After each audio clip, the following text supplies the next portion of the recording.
MANNAT, a student of +1 of medical batch from Government Senior Secondary School, HARPURA DHANDOI, District Gurdaspur.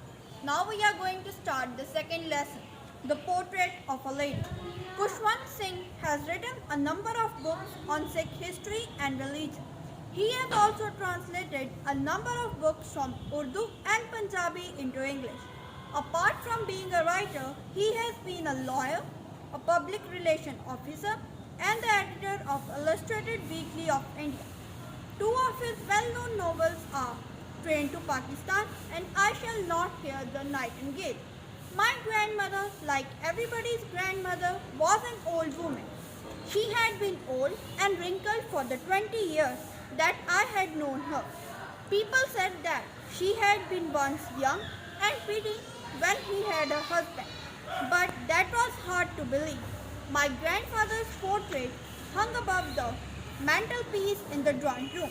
He wore a big turban and loose-fitting clothes. His long white beard covered the best part of his chest, and he looked at least 100 years old. He did not look the sort of person who would have a wife or children. He looked as if he could only have lots and lots of grandchildren.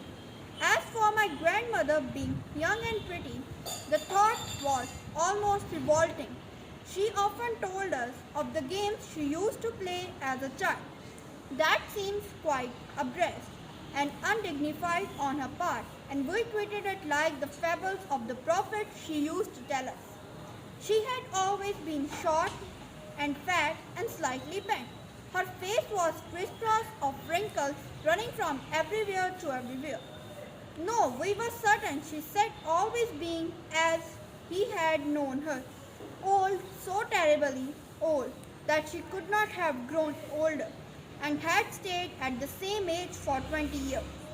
She could never have been pretty, but she was always beautiful.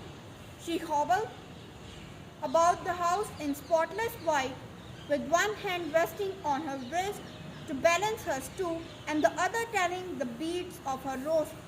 Her silver locks were scattered untidily over her pale, puckered face, and her lips continuously moved in an inaudible prayer.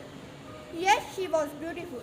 She was like the winter landscape in the mountain, an expanse of pure white, serenity breathing peace and contentment.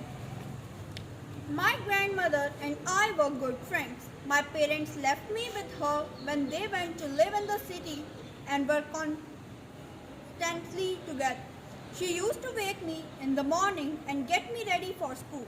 She had her morning prayer in a monotonous sing-song while she bathed and dressed me in the hope that I would listen and get to know it by her heart.